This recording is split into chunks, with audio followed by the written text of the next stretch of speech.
주재 목사님께서 세월을 아끼라는 제목으로 말씀 증거하시겠습니다. 함께 믿음의 고백으로 말씀 앞으로 나아가겠습니다. 하나님 나를 사랑하신다. 하나님 내 인생에 크고 비밀한 계획 가지고 계신다. 하나님 오늘도 나와 동행하셔서 그 계획 이루어 주신다. 아멘. 그렇게 될 줄로 믿습니다.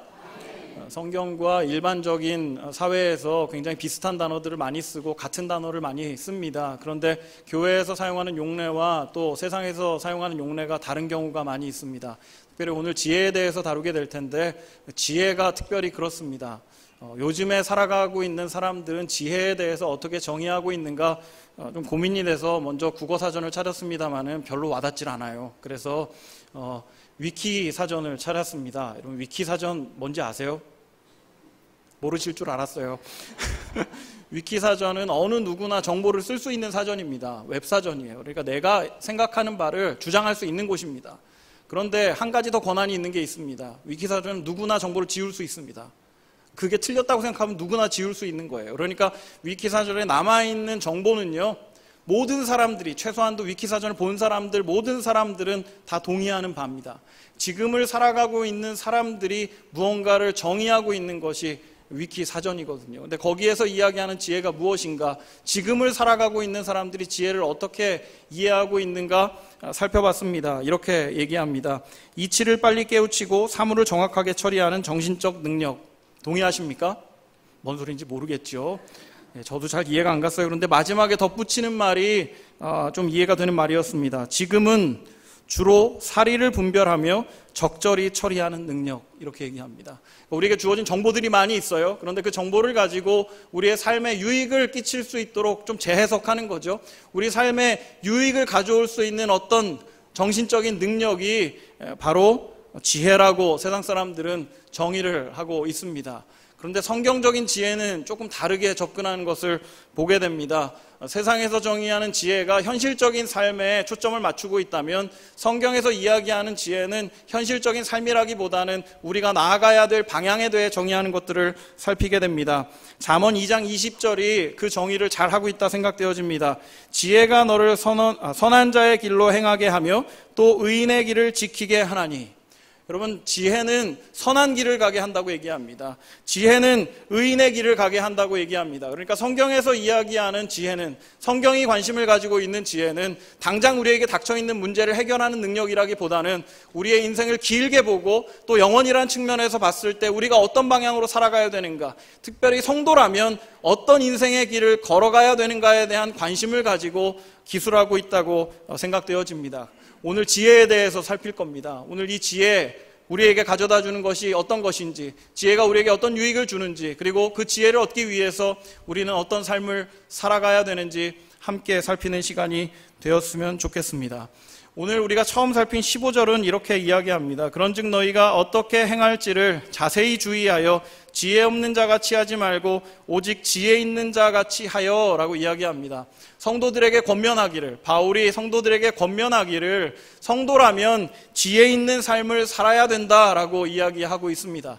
특별히 여기에서 이야기하고 있는 지혜로운 삶을 살라고 이야기하는 그 말뜻이 굉장히 의미 있다 생각됩니다. 15절의 앞쪽에 보면 그런즉 너희가 어떻게 행할지를 이라고 표현하고 있습니다. 어떻게 행할지를. 그냥 우리가 생각할 때는 그냥 단순한 동작 같지 않습니까? 그냥 이 순간에 무엇을 해야 되는가, 이 정도로 생각하기 쉽습니다. 그런데 원어적인 의미로 어떤 길을 가기를 원하거든입니다. 너희가 어떤 길을 가야 될지에 대해서는 자세히 주의하여 생각하라는 겁니다. 인생의 방향을 결정할 때는 자세히 주의하여 생각해야 된다고 얘기합니다. 그래서 지혜가 중요한 것입니다. 만약에 너희들이 인생의 방향을 잘 잡길 원한다면 온전한 지혜를 따라가라 라고 얘기하고 있습니다. 그렇다면 성경이 이야기하는 지혜의 본질은 무엇일까요? 여러 본문들이 이야기하고 있습니다만은 특별히 잠언 9장 10절과 시편 111편 10절이 가장 중요한 정의를 내리고 있다 생각되어집니다. 이 두 본문은 공히 여호와를 경외하는 것이 지혜의 본질이라고 이야기합니다. 그러니까 여호와를 경외한다면 우리가 인생의 방향을 바로잡고 성도다운 길, 선한 길, 의인의 길을 갈 수 있다라고 성경이 이야기하고 있는 것입니다. 그러면 경외함이 뭔지를 정의해야 되겠죠. 뭔가 상당히 복잡해지고 있어요. 그렇죠? 잠도 오고 날도 더운데 뭐 일이 복잡할까 이렇게 생각합니다만은 복잡함은 여기서 끝납니다. 조금만 참아주시면 됩니다. 성경이 이야기하는 경외함을 가장 정확히 이야기하는 이야기가 있습니다. 그게 창세기 22장에 기록되어져 있습니다. 하나님께서 창세기 22장 말씀을 통해서 경외함은 이것이다 라는 걸 보여줍니다. 창세기 22장에 등장하는 사람은 아브라함입니다. 그리고 우리가 너무나 잘 아는 하나님께서 아브라함을 시험한 내용이 등장하고 있습니다. 하나님께서 아들을 바치라는 그 내용이요. 사실 하나님께서 아브라함에게 굉장히 놀라운 언약을 주셨습니다. 놀라운 약속을 주셨어요. 그림까지 보여주시면서요. 어느 날 밤에 아브라함을 이끌어 놓고 하늘의 별들을 쫙 펼쳐 보여주십니다. 지금은 별로 없지만 그때는 굉장히 많았을 겁니다. 그 별들을 쭉 보면서 하나님께서 말씀하시죠. 이 별들보다 더 많은 자손을 너에게 허락하겠다고요. 어느 날은 또 영상을 보여주십니다. 바다의 모래들을 쫙 보여주세요. 그리고 이 바다의 모래처럼 너희들의 자손을 충만하게 해주겠다 약속하십니다. 얼마나 기대가 됩니까? 나를 조상으로 하는 많은 사람들이 날 기억하면서 그런 수많은 자손들이 민족이 탄생할 거라는 생각을 하니 얼마나 기대가 되었겠습니까? 그런데 그 약속이 잘 안 지켜집니다. 굉장히 오랜 시간을 기다립니다. 그리고 100세가 되어서야 하나님께서는 그 언약을 이어가는 한 아들을 주십니다. 그게 바로 이삭이지요. 이삭은 100세에 얻은 만큼 아브라함에게 정말 소중한 존재였을 겁니다. 그리고 어떤 것과도 바꿀 수 없는 그런 존재였을 겁니다. 그런데 하나님께서 그 존재를 바치라고 얘기하는 겁니다. 하나님이 아브라함이 이삭을 그렇게 귀히 여기지 않았기 때문에 그랬을까요? 절대 그렇지 않습니다. 창세기 22장 2절입니다. 여호와께서 이르시되 내 아들 내 사랑하는 독자 이삭을 데리고 모리아 땅으로 가서 내가 내게 일러준 한 산 거기서 그를 번제로 드리라 얘기합니다. 하나님께서 이삭에 대해서 뭐라고 얘기하십니까? 네 아들, 너의 사랑하는 독자라고 얘기합니다. 하나님께서 아브라함이 이삭을 얼마나 귀하게 여기는지 알았다는 겁니다. 그런데 그 마음을 알면서도 바치라 그러세요. 좀 치사하지 않습니까? 하나님 원래 그런 분입니까? 좋은 거 줬다 뺏고 차라리 주질 마시지. 그런 마음이 들만합니다. 아브라함 마음속에 얼마나 큰 갈등이 있었을까요? 그런데 아브라함은 정말 믿음의 조상일만 합니다. 하나님의 그 명령을 듣고 전혀 갈등하지 않습니다. 22장 3절이 바로 이어지는 말씀인데 이렇게 기록되어 있습니다. 아브라함이 아침에 일찍이 일어나 나귀의 안장을 지우고 두 종과 그의 아들 이삭을 데리고 번제에 쓸 나무를 쪼개가지고 떠나 하나님이 자기에게 일러주신 곳으로 가더니 아침에 일찍이 일어나 바칠 준비를 하러 갑니다. 여러분 아침에 일찍 일어나는 경우는요 되게 기분 좋을 때죠. 오늘 소풍 가니까 오늘 여행 가니까 마음이 설레어서 일찍 일어나는 거죠. 꼭 그런 뉘앙스로 쓰여져 있어요. 기분 되게 나빠요. 자기 자식을 죽이러 가는데 이런가? 사이코패스인가? 아브라함이 좀 이상합니다. 그런데 성경이 그렇게 기록합니다. 아브라함은 흔들리지 않았다는 걸 보여줘요. 그리고 하나님께서 인도하신 곳은 모리아 땅 3일 동안을 걸어가야 됩니다. 3일 동안을 걸어가요. 여러분 3일 동안 걸어가면서 이 아들 얼굴 보는 게 즐거웠을까요? 굉장히 괴로웠을 겁니다. 아마 그 생각도 많고요. 이 아들을 어떻게 죽이지 이런 생각을 할 만도 합니다. 그런데 성경은요 전혀 그 부분에 대해 기록하지 않습니다.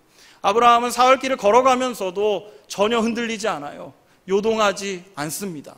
그리고 심지어 이 아들을 잘 바치기 위해서 자기가 처음에 데려왔던 종 2명도 떼어놓고 갑니다. 어느 위치 정도 가니까요 종들을 떼어놔요. 왜 떼어놓을까요? 이들 데리고 산에 올라가면요 막을 거니까요. 우리 주인이 미쳤어. 우리 아들을 죽이려고 그래. 미친 거야. 그러면서 막 막을 테니까요. 그래서 그들까지 떼어놓고 온전히 아들을 바치기 위해서 그 둘만 산에 오릅니다.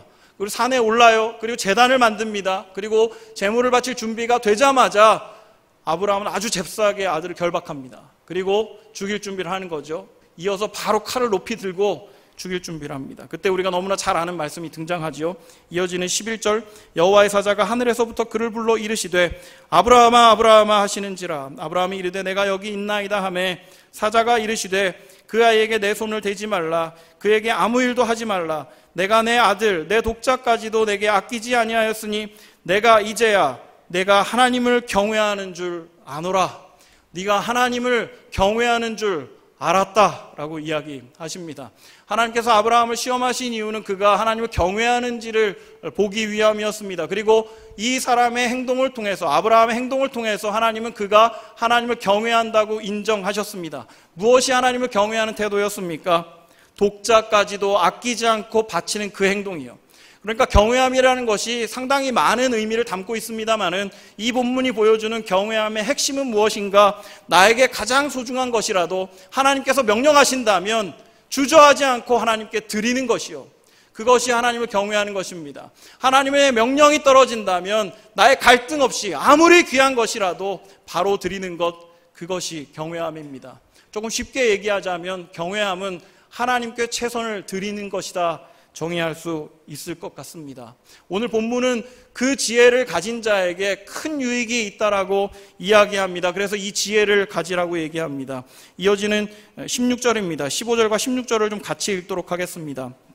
그런즉 너희가 어떻게 행할지를 자세히 주의하여 지혜 없는 자같이 하지 말고 오직 지혜 있는 자같이 하여 세월을 아끼라. 때가 악하니라. 이렇게 이야기하고 있습니다. 아까 말씀드렸던 것처럼 인생의 방향을 정하는데 지혜가 필요하다고 말씀드렸죠. 그리고 그 지혜의 핵심은 경외함이고, 이 경외함은 하나님에게 최선을 드리는 것입니다. 그러니까 15절에 그게 정리가 된 겁니다. 우리가 인생 바르게 살려면 하나님께 최선을 드려야 된다. 그리고 그 최선을 드리면 너희가 무엇을 얻는가? 세월을 아끼게 된다라고 이야기하고 있습니다. 여러분, 일반적으로 생각할 때 세월을 아끼는 것은 어떤 의미입니까? 한정된 시간을 잘 쪼개서 쓰는 거죠. 누구에게나 24시간이 주어지지 않습니까? 그래서 그 24시간을 잘 계획하고 치열하게 계획해서 정말 열심으로 힘을 다 부어서 그 시간을 최대한 활용하면 그것이 시간을 아끼는 것, 세월을 아끼는 것으로 우리는 인식합니다. 그렇죠? 그런데 성경의 정의는 조금 다릅니다. 성경에서 세월을 아끼다라고 이야기하는 것은 기회를 사다라는 의미입니다. 그러니까 어떤 의미냐면요, 시간을 산다는 거예요. 쉽게 얘기하면. 그러니까 좀 적극적인 해석입니다. 우리가 생각할 때는 똑같은 시간을 쪼개는 것이 세월을 아끼는 것인데, 성경에서 얘기하는 세월을 아낀다는 것은 시간을 더 덧붙이는 겁니다. 우리에게 주어진 시간 외에 더 많은 시간이 우리 가운데 주어진다라고 이야기해요. 하나님께 최선을 드리면 우리에게 시간이 더해진다고 얘기합니다. 이해 가십니까? 이해가 안 가죠. 왜냐하면 시간도 없는데 나에게 그냥 온갖 것을 다 쏟아부어도, 나를 위해서 시간을 써도 부족한 게 지금 우리가 살아가는 시대 아닙니까? 우리 시대 얼마나 치열합니까? 그냥 뭐 정신이 하나도 없잖아요. 오늘이 벌써 7월 둘째 주인데 7월 둘째 주인지 알고 오신 분 있으세요? 잘 몰라요. 그냥 막 시간이 막 갑니다. 제가 이 성경 본문을 선택한 게 한 달 전입니다. 근데 벌써 왔어요. 시간이 너무 빨라요. 그러니까 시간이 너무 빠르고 치열하게 가다 보니까 우리가 시간을 어떻게 쓰고 있는지도 모르지 않습니까? 그런데 그런 시간을 사는데 나에게 쏟아붓기도 아까운데, 성경은 최선을, 네가 가지고 있는 가장 좋은 것을 주님께 드려야 된다고 얘기해요. 이해가 굉장히 안 가는 거죠. 그러면 정말 성경이 그것을 지지합니까? 정말로 성경은 우리의 정말 최선을 드리면 하나님께서 가장 좋은 것으로 주신다고 이야기합니까? 그렇게 이야기하는 본문이 있습니다. 마태복음 26장에 보면 한 여인이 등장합니다. 이 여인은요, 제자들에게 굉장히 큰 질책을 듣습니다. 왜냐하면 낭비하는 모습을 보이거든요. 우리가 잘 아는 여인입니다. 이 여인은 예수님께서 식사하실 때 갑자기 등장해가지고는 자기의 향유옥합을 깨트려서 예수님의 머리에 부어버립니다. 여러분, 이 당시 향유옥합이 값어치가 어느 정도 되냐 하면 1년 연봉 정도 됩니다. 별로 안 되죠. 저한테는 별로 안 돼요, 1년 연봉이요. 그런데 이 1년 연봉 별로 안 되는데 그걸 드린다 생각하면 저는 굉장히 좀 아까운 마음은 들 것 같아요. 그런데 1년 연봉을 드립니다. 그리고 이게 1년 연봉보다 더 중요한 의미를 담고 있어요. 향유옥합은 결혼하는 여인에게, 결혼을 준비하는 여인에게 있어서 필수품입니다. 이게 있어야 시집갈 수 있어요. 결혼 예물입니다. 그러니까 어떤 면에서 이 여인은 향유옥합을 깨트렸다는 그 순간 자신의 인생을 포기한 것과 같아요. 결혼 안 하겠다는 것과 같아요. 여기 청년들이 몇 명 보여요. 결혼을 포기하실 수 있습니까? 없지요. 저희 청년들한테 물어보면 주님 아직 오시면 안 돼요. 저는 아직 결혼 못했단 말이에요. 결혼을 하고 오셔야죠. 이렇게 얘기할 만큼 결혼은 매우 중요합니다. 이 여인에게도 결코 이 옥합이 안 중요한 게 아니란 말이죠. 인생에 있어서 매우 소중한 것이었습니다. 근데 그걸 쏟아 부었어요. 그러니까 제자들이 보기에는 말도 안 되는 거죠. 이 정신이 없는 거죠. 왜 낭비하냐고 이야기합니다. 제자들이 이렇게 얘기합니다. 26장, 마태복음 26장 8절 9절. 제자들이 보고 분개하여 이르되 무슨 의도로 이것을 허비하느냐? 이것을 비싼 값에 팔아 가난한 자들에게 줄 수 있었겠도다. 이렇게 얘기하는 거죠. 당연한 반응입니다. 제가 그 자리에 있어도 그럴 것 같습니다. 그런데 예수님은 그 행동에 대해서 다르게 해석하십니다. 예수님은 그 행동에 대해서 이렇게 얘기하십니다. 이어지는 마태복음 26장 13절입니다. 내가 진실로 너희에게 이르노니 온 천하에 어디서든지 이 복음이 전파되는 곳에서는 이 여자가 행한 일도 말하여 그를 기억하리라 하시니라. 다른 사람들은 허비라고 이야기했습니다. 제자들이 보기에도 이것은 낭비였습니다. 그런데 예수님께서는 그걸 낭비라고 얘기하지 않으세요. 그리고 오히려 이렇게 얘기합니다. 이 행동이 앞으로 복음이 굉장히 많이 전파될 것인데 이 복음이 전해지는 곳곳마다 이 여인이 기억될 것이고 이 여인이 한 행동이 기억될 것이라 이야기합니다. 여러분, 이것이 세월을 아끼는 것과 무슨 관계가 있을까요? 곰곰이 한번 생각해 보세요. 이 여인이 정말 좋은 마음을 가지고 정말 이 세계의 유익을 위해서 열심히 일했다 칩시다. 24시간 자기에게 주어진 모든 시간을 다 투여해서 자기가 가지고 있는 모든 물질과 능력과 지혜를 다 투여해서 다른 사람을 위해 자신의 능력을 가지고 섬겼다고 생각해 봅시다. 그러면 그 섬김을 받은 사람은 그 여인을 기억하겠죠? 그렇죠? 얼마나 감사합니까? 그리고 심지어 그 사람의 자녀도 그 여인을 기억할 수는 있겠죠? 그렇죠? 충분히 그럴 수는 있습니다. 그런데요, 여러분, 한계가 있어요. 이 여인이 평생을 다 들여도 몇 명이나 섬길 수 있을까요? 이 여인이 평생의 시간을 다 들여도 정말 얼마나 많은 사람들이 이 여인을 기억해낼 수 있을까요? 그리고 그 여인을 몇 세대나 기억을 할까요? 그런데 이 여인이 최선을 들였을 때, 자신이 가진 베스트를 드렸을 때 예수님께서 하신 말씀이 그겁니다. 전 세대에 걸쳐서요. 복음이 전해지는 그 순간마다 그 여인이 기억될 것이라고 얘기합니다. 여러분, 이 여인이 기대했던 시간일까요, 이게요? 절대 기대할 수 없는 시간입니다. 이 여인이 상상조차 할 수 없는 시간이에요. 근데 그 시간을 주신답니다. 여러분, 세월을 아낀다는 것은 그런 의미입니다. 우리의 최선을 들였을 때 우리가 기대하지도 못했던 시간이 우리 가운데 오는 거예요. 우리의 정말 베스트를 드렸을 때 주님은 그 베스트를 뛰어넘는 위대함을 우리 가운데 허락하시는 거예요. 그래서 성경이 이야기하는 겁니다. 참지혜는 주님께 최선을 드리는 것이라고요. 최선을 드리면 하나님께서 위대한 것으로 갚아주신다고 믿는 것이 우리 삶의 지혜라고 이야기합니다. 그러므로 여러분, 이 말씀을 믿는다면 여러분이 가지고 있는 최선을 주님께 드리시기 바랍니다. 여러분, 얼마나 많은 것을 우리에게 드리고 있습니까? 우리에게 투자하고 있습니까? 그런데 성경은 얘기합니다. 주님께 드리라고요. 주님께 드리시길 축원드립니다. 정말 그러실 수 있겠습니까? 정말 아멘입니까? 역시 좀 약해지네요. 왜 약해질까요? 이유가 있어요. 여러분, 제가 지금 드린 말씀을요, 처음 들어보셨나요? 주님께 최선을 드리면 주님 정말 큰 걸로 갚아주셔. 이거 처음 들으셨어요? 웬만큼 다 들어보셨죠, 그렇죠? 그리고 아마 앉으셔서 그러셨을 거예요. 뻔한 얘기 하는구나.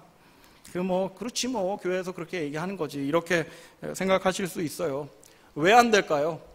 우리가 이미 이 답을 알고 있습니다. 그런데 그럼에도 불구하고 왜 주님께 최선을 드리지 못합니까? 우리의 의지가 약해서요? 그것도 의미가 있겠죠. 그것도 약간의 이유가 되겠죠. 그런데 본문은 그 이유를 아주 명확하게 이야기하고 있습니다. 16절에 이렇게 얘기합니다. 세월을 아끼라, 때가 악하니라. 여러분, 때가 악하기 때문에 우리가 최선을 못 드린다고 얘기합니다. 때가 악하기 때문에요. 때가 악한 거하고 최선을 드리지 못하는 거하고 무슨 관계가 있을까요? 다니엘서 12장 10절이 굉장히 중요한 깨달음을 우리에게 허락해 줍니다. 다니엘서 12장 10절 하반절은 이렇게 기록되어 있습니다. 악한 자는 아무것도 깨닫지 못하되 오직 지혜 있는 자는 깨달으리라. 자막이 안 나오니까 제가 다시 한번 말씀드릴게요. 악한 자는 아무것도 깨닫지 못하되 오직 지혜 있는 자는 깨달으리라. 깨달음에 있어서 두 가지 단어를 이렇게 대조하고 있는 것을 봅니다. 여러분, 아무것도 깨닫지 못하는 사람이 악한 자라고 얘기하고 있습니다. 그럼 일반적인 개념에서 깨닫는 사람은 악한 자의 반대말이 돼야 되겠죠. 그러면 선한 자가 돼야 되겠죠. 그런데 본문은 이렇게 얘기합니다. 깨닫는 부분에 대해서는 악한 자의 반대말이 지혜 있는 자라고요. 깨달음에 있어서는요, 악함의 반대가 지혜입니다. 그러니까 16절을 새롭게 해석하면 이렇게 해석이 될 것 같습니다. 세월을 아끼라, 지혜가 보이지 않느니라. 악하니까요. 지혜가 안 나타나는 거죠. 그러니까 여러분, 이 시대가 그 지혜를 허락하지 않는 겁니다. 우리가 살고 있는 이 때가 하나님께 최선을 드리는 것이 우리에게 위대함으로 온다는 그 지혜를 허락하지 않기 때문에 우리가 그것을 잘 받아들이지 못한다고 이야기하고 있습니다. 특별히 바울은 그 세월의 악함의 특징, 악한 세월의 특징을 두 가지로 요약해서 얘기합니다. 그것이 무엇인가 하면 하나님을 불신하는 마음과 그리고 술 취함으로 요약하고 있습니다. 이 두 가지를 극복하지 못하기에, 대표적으로 이 두 가지를 극복하지 못하기에 우리가 악한 세상에 사로잡혀서 그 지혜를 따라가지 못한다라고 이야기하고 있는 것 같습니다. 그 두 가지에 대해서 극복 방안을 안다면 우리도 그냥 너무 당연히 알고 있는 이 답에서 한 걸음 더 나아가 주님의 지혜를 누릴 수 있지 않을까 생각되어집니다. 그 답을 한번 찾아가 보겠습니다. 먼저 제가 문제점으로 제기했던 것이 하나님을 불신하는 마음이라 설명드렸습니다. 17절에 이렇게 이야기하기 때문에 그렇습니다. 그러므로 어리석은 자가 되지 말고 오직 주의 뜻이 무엇인가 이해하라, 이렇게 얘기합니다. 바울이 볼 때 지금 성도들의 모습이 어리석다는 거죠. 뭐가 어리석은 겁니까? 뭐가 어리석은 겁니까? 하나님께 최선을 드리지 못하고 있는 게 어리석은 겁니다. 세상이 지혜를 가려버렸잖아요. 그래서 그 가려버린 것 때문에 최선을 못 드리고 있는 것이 어리석다고 이야기하고 있는 겁니다. 그러면서 그 어리석음에서 벗어나려면 주의 뜻이 무엇인지 이해하면 된다고 얘기합니다. 주의 뜻이 무엇인가? 그것이 바로 하나님을 향한 믿음이라고 얘기합니다. 어떤 믿음이냐면요, 앞에 있던 그 지혜의 믿음이요. 최선을 드리면 위대함으로 갚아주신다는 그 믿음이요. 여러분 생각해 보세요. 세상은요 절대로 하나님에게 우리가 최선을 드리면 좋은 것 준다 얘기하지 않습니다. 그거는요 창세기 때부터 이어져 왔어요. 여러분 여자를 속일 때 사탄이 들어간 뱀이 뭐라고 얘기했습니까? 야, 선악과 먹지 말라 그랬어? 왜 먹지 말라 그럴까? 그거 먹으면 하나님처럼 돼서 그래. 무슨 얘기냐면요, 하나님이 좋은 것 주지 않는다는 거예요. 사탄이 이렇게 얘기하는 겁니다. 선악과 제일 좋은 건데 안 준다고요. 하나님 제일 좋은 건 안 주는 분이라고요. 그 미혹이 창세기 때부터 지금까지 이어옵니다. 세상이 지금 그렇게 이야기하고 있다는 거죠. 그 논리가 세상을 지배하고 있다고 얘기하는 겁니다. 그러니까 그런 거예요. 우리가 최선을 드리려고 하면 마음속에 사탄이 이렇게 찌르는 거예요. 야, 드려봐. 좋은 것 주나? 절대 안 줘. 널 위해 살아, 널 위해. 신앙생활 적당히 해, 적당히. 다 드리는 거 아니야, 그냥. 대충 그냥 11조도 많이 드리는 거야. 그렇게 우리 가운데 충동질을 한다는 거죠. 그런데 주의 뜻이 그것과 반대되는 개념이라 이야기합니다. 그럼 주님은 정말 우리에게 위대한 것을 주시는 분입니까? 마태복음 7장 11절이 이렇게 답합니다. 너희가 악한 자라도 좋은 것으로 자식에게 줄 줄 알거든 하물며 하늘에 계신 너희 아버지께서 구하는 자에게 좋은 것으로 주시지 않겠느냐. 마태복음은 하나님을 아버지라고 비유하면서 이 아버지이기 때문에 성도된 우리에게, 자녀된 우리에게 무조건 좋은 것을 주신다고 이야기합니다. 여기서는요 최선을 들여도 좋은 것 주시는 거 아니에요. 심지어 우리가 구하지 않아도 좋은 것으로 주시는 분이 아버지라고 얘기합니다. 그렇다면 여러분 오늘 본문을 적용해서 생각해 보세요. 정말 우리의 최선을 우리 아버지에게 드린다면 정말 그 좋은 아버지가 우리에게 얼마나 위대한 것을 허락하시겠습니까? 그게 주의 뜻이라고요. 그 주의 뜻을 이해한다면, 그렇다면 우리가 악한 때가 주는 그 미혹에서 벗어나 하나님께 최선을 드릴 수 있다고 이야기하는 것입니다. 여러분 세상의 가치관이 우리를 지배합니다. 세상은 우리에게 어리석다고 얘기합니다. 지금 우리 단기 선교팀 많이 나갔잖아요. 그 중에서 청년이 23명입니다. 진짜 많이 갔죠. 그 청년들의 대부분은요 휴가를 써서 갑니다. 일주일 휴가요. 자기 1년 동안 쓸 수 있는 휴가를 거기에 그냥 몽땅 투자해요. 거기 가서 하나님이 하는 거 보고 싶다고요. 얼마나 어리석습니까? 세상 사람들이 볼 때는 자신을 충전하고 힘을 얻을 수 있는 시간, 가족들과 행복하게 지낼 수 있는 그 시간인데 그거 포기하고 가는 겁니다. 자신이 드릴 수 있는 최선을 드리고 가는 거예요. 얼마나 어리석어요. 그런데 다녀온 사람들은요 다르게 얘기해요. 하나님이 일하심을 봤다고요. 어떤 휴가보다도 더 큰 힘을 얻고 돌아왔다고요. 하나님이 일하심이, 하나님께서 역사하심이 그런 식으로 드러납니다. 여러분 최선을 드리는 것이 두려우십니까? 그렇죠. 좀 두렵죠. 손해보는 것 같으니까요. 근데 성경은 이야기해요. 최선을 드리는 걸 두려워하지 말라고요. 그분은 아버지시니까요. 그분이 아버지시라는 것을 믿는다면 세상이 주는 불신 가운데에서 승리할 수 있으리라 생각합니다. 마음 가운데 그런 유혹이 올 때 기억하십시오. 주님은 우리의 아버지십니다. 우리 아버지시기에 좋은 것으로 주실 줄 믿습니다. 그 고백 가지고 세상 가운데서 승리하는 우리들이 되기를 소원합니다. 한 가지 더 이야기를 하고 있습니다. 주님께 최선을 드리는 것을 막아서는 가치, 그게 무엇인가? 술 취함이라고 이야기하고 있습니다. 좀 생뚱맞은 것 같아요. 술 취함에 대해서 이야기하는 게. 그런데 바울이 굳이 여기에서 술 취함에 대해 이야기하는 이유는 이 술 취함이 그 당시에 우상 숭배와 관련이 있기 때문이라 생각되어집니다. 당시 에베소는 헬라 문화를 굉장히 많이 받았기 때문에 헬라에서 섬겼던 신들을 위한 제의들이 굉장히 많이 벌어졌습니다. 특별히 술의 신인 디오니소스라는 신이 있답니다. 그 신을 위해서 제의를 벌일 때는 대부분 비슷하게 등장합니다만 노래도 하고 춤도 추고 별의별 이상한 짓을 많이 합니다. 특별히 술 취함에 대해서 있었던 거죠. 디오니소스를 위해서 제의를 할 때는 술을 막 많이 먹는 거예요. 그래서 이렇게 몽롱한 가운데에 느끼는 그런 어떤 환락과 그런 어떤 쾌락을 누리던 것이 그 당시 성행했던 디오니소스를 향한 제의였습니다. 그러니까 에베소 교회에 예수를 믿고 들어온 사람들도요, 그 제의를 경험했던 사람입니다. 술 취함을 경험했던 거죠. 그리고 그게 얼마나 즐거운 건지 알아요. 그래서 예수를 믿는데도 술 취함에서 못 벗어나는 겁니다. 그리고 바울이 볼 때 그것 때문에 정말 주님의 그 지혜를, 세월을 아끼는 그 놀라운 은혜를 못 누리고 있는 겁니다. 그래서 술 취함에서 벗어나라, 우상과 관련되어 있는 것을 끊어버려라 라고 이야기하는 겁니다. 이렇게 이야기하지 않습니까? 18절에 술 취하지 말라, 이는 방탕한 것이니라, 이렇게 이야기합니다. 방탕하면은 그냥 막 이러고 노는 것처럼 생각합니다만은 원어적인 의미로 보면 굉장히 심각한 의미를 담고 있습니다.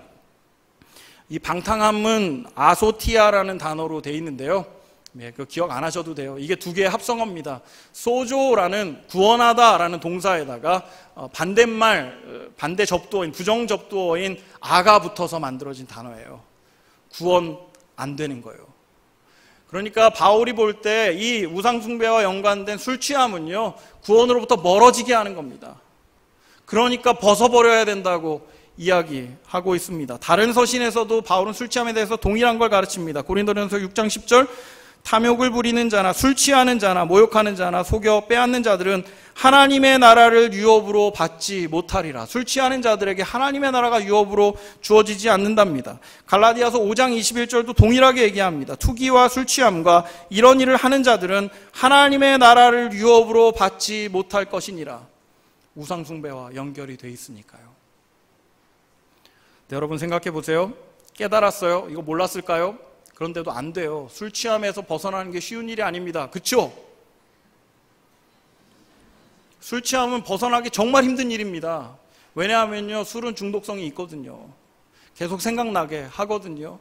그러니까 아무리 마음속에 다짐을 해도 술 취함으로부터 벗어나기 어려운 겁니다. 술 취함에서 벗어나려면요, 술 취함보다 더한 뭔가가 있어야 돼요. 그걸 해야 술 취함에서 벗어나죠. 그 대안을요, 성령 충만이라고 주는 겁니다. 왜 그럴까요? 술 취함하고 성령 충만은 비슷해요. 정말 비슷합니다. 여러분, 사도행전에 보면 오순절 다락방에 성령께서 임하셨을 때 막 방언을 합니다. 그걸 보면서 이방인들이 뭐라 그러는지 아세요? 되게 놀랍다, 이런 얘기도 하지만은요, 쟤네 술 취한 거 아니야? 이렇게 얘기해요. 그러니까 성령이 임하셔서 충만하게 임재해서 나오는 행동을 보고 사람들이 술 취했다라고 생각한단 말이죠. 굉장히 비슷해요. 본질적으로도요, 그 내용이 비슷해요. 여러분, 술 취하면 알코올로 충만해지죠? 알코올이 처음엔 여기쯤 있다가 막 쫙 올라와가지고 이쯤 올라와가지고 얼굴색이 변하면 그 순간부터는 알코올에 점령을 당해가지고 알코올을 먹죠. 너무 잘한다고 오해하시면 안 돼요. 그렇죠. 알코올은 충만함을 줘요. 성령도요, 충만하게 일하신다고 표현하고 있어요. 그가 오셔서 충만해져요. 또 하나의 비슷한 점이 있습니다. 알코올로 충만해지면은요, 제정신이 아니에요. 그렇죠? 성령 충만해지면요, 이런 표현 좀 그렇지만 제정신이 아닙니다. 정말 제정신이 아니에요. 예를 들어 드릴게요. 제가 고등학교 선배 중에 정말 좀 독특한 분이 계셨습니다. 이분은 알코올에 충만해지면, 성령 충만이 아니라 죄송해요, 알코올에 충만해지면 정말 착해집니다. 좀 독특한 분이에요. 알코올에 충만해지면 착해지는 희한한 선배님이 있었습니다. 근데 그분이 한 겨울에, 너무너무 추운 겨울에 알코올에 충만해져가지고 길거리를 가는데 한 추위에 떨고 있는 할아버지를 만난 겁니다. 너무 추워 보이고 그래가지고 다가가서 얘기합니다. 할아버지, 여기 계시면 얼어 죽을지도 모르니까 집에 들어가세요. 말을 안 합니다. 할아버지가요. 그냥 빙긋이 웃을 뿐 말을 하지 않아요. 할아버지 가세요. 할아버지 집에 가셔야 돼요. 손을 잡았는데 손 막 너무 차요. 벌써 큰일 났어요. 말도 안 하고 움직이지도 않아요. 그래서 이 착한 형, 알코올이 충만해지면 착해지는 그 형이 알코올이 워낙 충만했기 때문에 그 할아버지를 들쳐업고 자기 집으로 모시고 갔습니다. 그리고 자기 집 침대에 그 할아버지를 고이 모시고 이불까지 덮어준 후에 자기는 뿌듯한 마음으로 옆에 바닥에 이불을 깔고 잤습니다. 그리고 다음날 아침 일어나서 침대를 보고 깜짝 놀랐습니다. 왜 그랬을까요? 할아버지가 누워 계시는데요, KFC 할아버지인 거예요.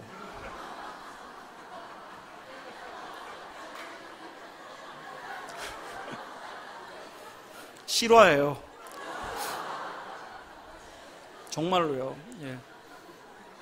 예전에, 지금은 없어졌습니다만 제가 어렸을 때, 제가 고등학교 때만 해도 그 집 앞에 가면 그 하얀 양복 입고 할아버지가 웃으면서 허허 하면서 이러고 있잖아요. 그렇죠? 그 할아버지한테 말을 걸었는데 말을 하겠어요? 그냥 웃지요. 그리고 그 할아버지를 모셔다가 놨습니다. 술은요, 제정신 못 차리게 합니다. 성령 충만도 비슷해요. 여러분, 제가 이렇게 보시기에 제가 그렇게 성령 충만해 보이지 않으시죠?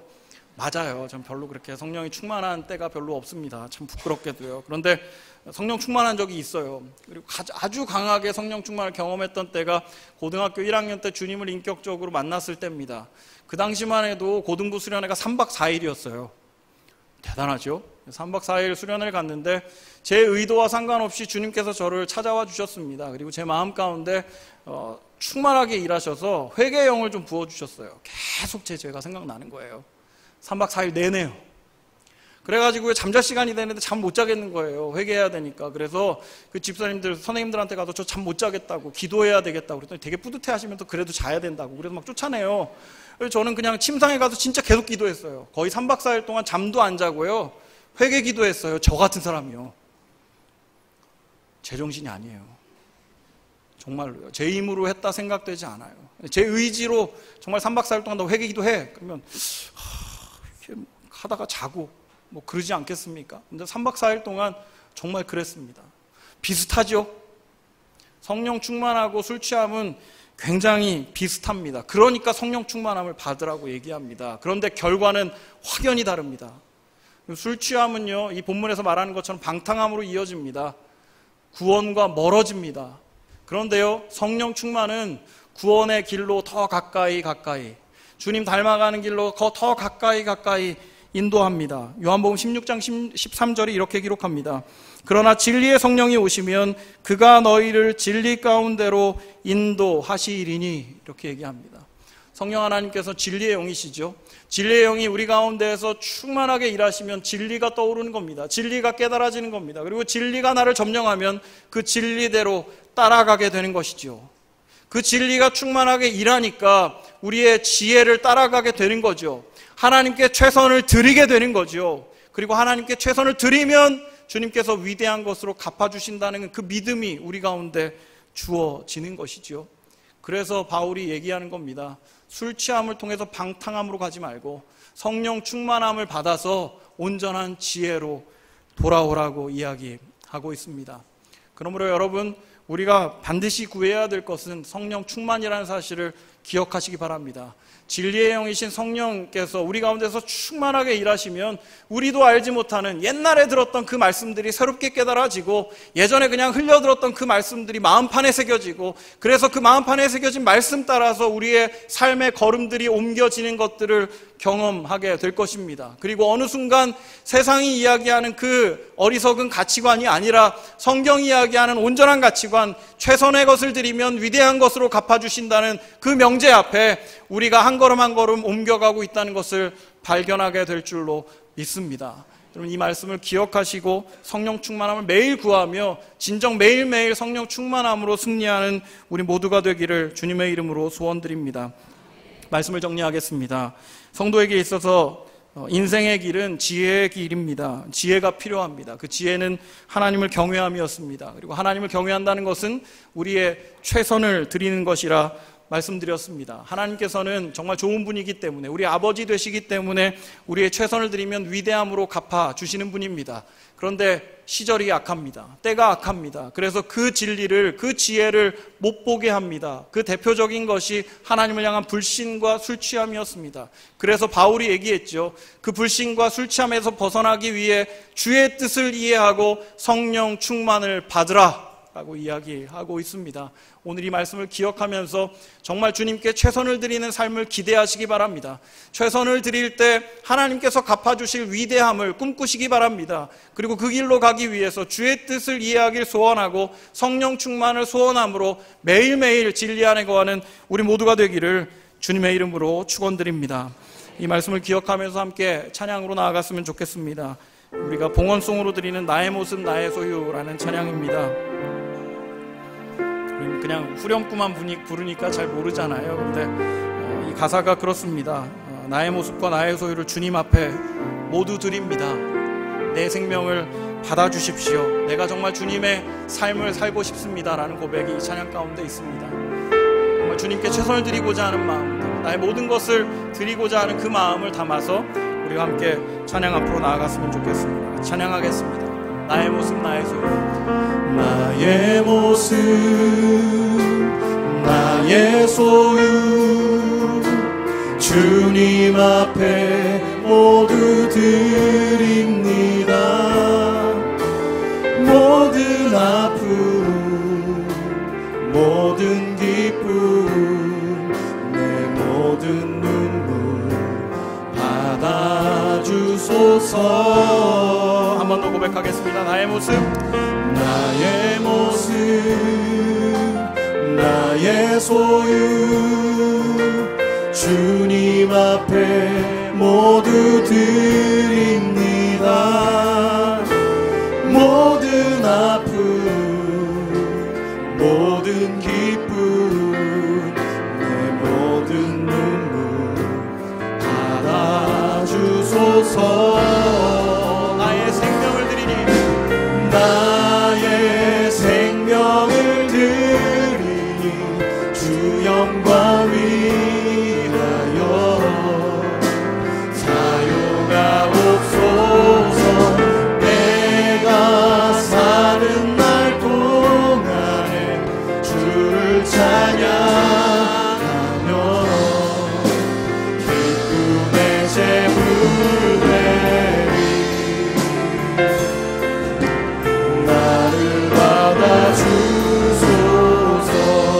나의 생명을 드리니 나의 생명을 드리니 주 영광 위하여 사용하옵소서.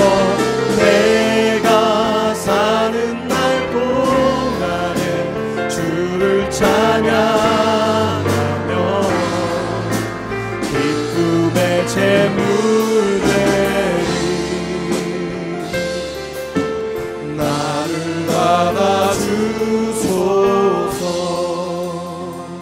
말씀을 기억하며 기도 앞으로 나아갔으면 좋겠습니다.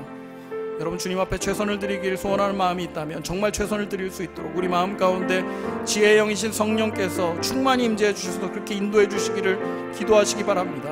세상의 때가 악하고 세상의 때가 악함으로 인하여 지혜를 가리우는 이 세상 속에서 주님을 따라가는 것이 혹시 세상이 바라볼 때 어리석은 방향일지 모르지만 그러나 참 지혜는 세상이 말하는 것이 정말 어리석음을 이야기하며 우리 가운데 주의 뜻을 이해하고 성령 충만을 받으라고 이야기하는 성경의 교훈을 다시 한번 기억하며 우리가 정말 주님께 최선을 드리기 위하여 우리의 삶을 주님께 드리겠습니다. 그런 결단함으로 주 앞에 나아가는 시간이 되었으면 좋겠습니다. 함께 기도하겠습니다.